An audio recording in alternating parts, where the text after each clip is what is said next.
Nakapagtataka lang bakit biglang ayaw ko mag-imbestiga. The mere fact na sinabing, you're not an investigator, you're just a legal advisor.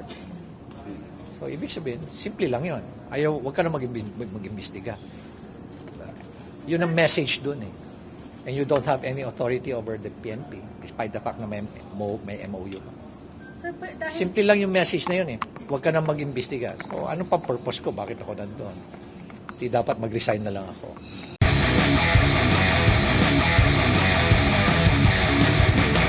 Mayor, nabanggit mo kanina yung below the belt, yung kapalit ng pagpasok mo sa ICI dahil dun sa mga tennis sa project. Yeah. Hingi lang kami ng more details doon. Sino yung nasa likod noon or may idea ba kayo bakit ganun, Mayor? Well, siguro ayoko nang balikan, ano? Pero yung pagkakagawa kasi nung pag-hold nung press conference na yon, okay na yung ibang mga issues eh. Yung I'm not an investigator, I'm just an advisor. Maski na kinontradict na nila yung mga sarili nila, pati yung I don't have authority over the PNP. Kailangan ko sila, di ba? As investigator. Kailangan ko, I cannot do it alone. Thousands of cases yan eh. And I don't have the reach. I cannot just simply go around and do my own investigation without the help of the Philippine National Police. Kailangan natin. Kasi gusto nating malaman ano yung totoo and file cases. So, di ba, kailangan natin lahat ng mga pwedeng tumulong. PNP, lahat ng investigating bodies, kailangan natin lahat. Pati na rin yung mga lawyers. Ang daming nga gustong tumulong na lawyers, mga civil engineers. Pati nga mga technical, mga standards na technical, mga testing centers. Ang daming gustong tumulong para lang parang malaman lang talaga natin at dapat maayos ang investigasyon. Pero yung pagkatapos mong banggitin lahat yan, tapos bigla mong palalabasin na maanumalyang tennis court, I think below the belt yun. It has nothing to do with the...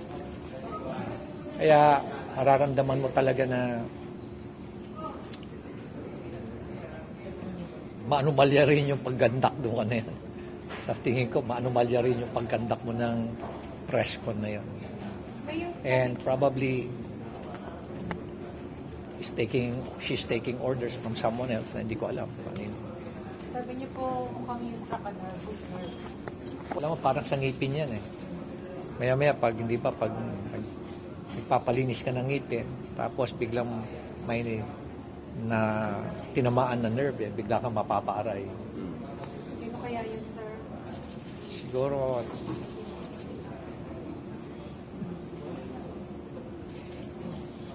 any more questions? Pero sa inyo po, Mayor, credible pa rin naman yung investigation na ICI? Oo naman. Ako, naniniwala pa rin ako na magiging maayos pa rin yan. Nandiyan naman sila, Secretary Babes, si Chairman Reyes, si Ma'am Rusing, at ito parating nga si General Asurin. Sa tingin ko, basta tuloy-tuloy lang investigasyon. Huwag lang i-rein. Magiging credible.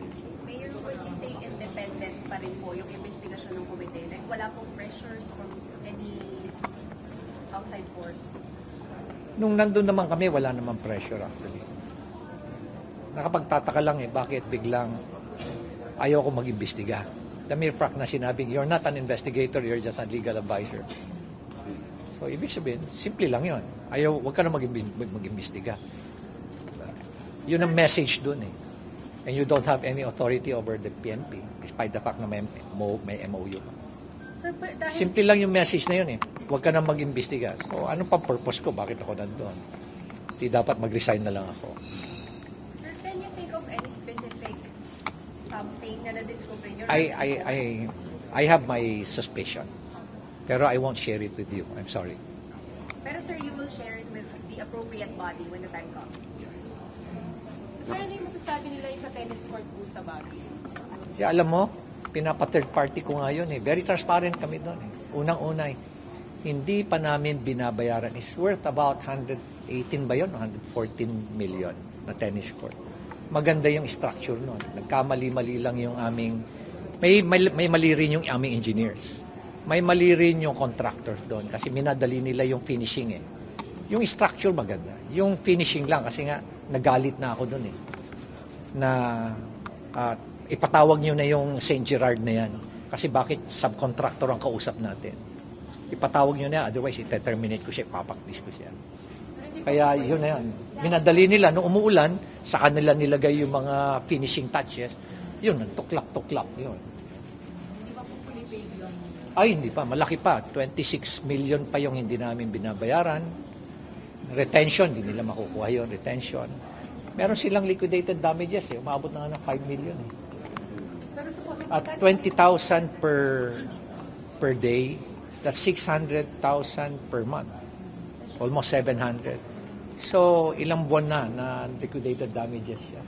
Alam mo kung sabi nga ni Diskaya nung nakausap namin sila noon sabi niya, ngayon lang siya, bihirang-bihira daw siya makamit ng LGU na walang hinihingi sa kanya. pero nakuha po yung project through bidding. Ay, very open yan. Very transparent. Walang kaduda-duda yan. Sa Baguio kasi bawal eh. Bawal kang magkarga doon. At 2022 yon. Wala pa kaming alam dyan sa mga St. Gerard na yan o mga Timothy na yan. Wala kaming kaalam-alam sa kanila. Sa mga Diskaya, wala kaming kaalam-alam na may mga kalokohan pala sila. Last na lang, Mayor, may instruction ba sa inyo ulit ang Presidente after na umalis kayo sa ICI? Wala na. Wala na akong communication with the President. Pero sir, tingin niyo dapat maging transparent and open na ba ang ICI sa investigasyon? Tama naman yun na kailangan talaga i-open nila para at least walang pagdududahan. Pero ako na mismo nagsasabi kasi nag-a-attend naman ako ng hearing eh. Although may ikot din ako, tapos nag-a-attend din naman ako ng hearing. Wala akong nakikitang pinagtatakban doon. No? Kaya nakikita kong kumbaga may anomalya. Wala. Malalaman ko naman eh. Thank you, Mayor.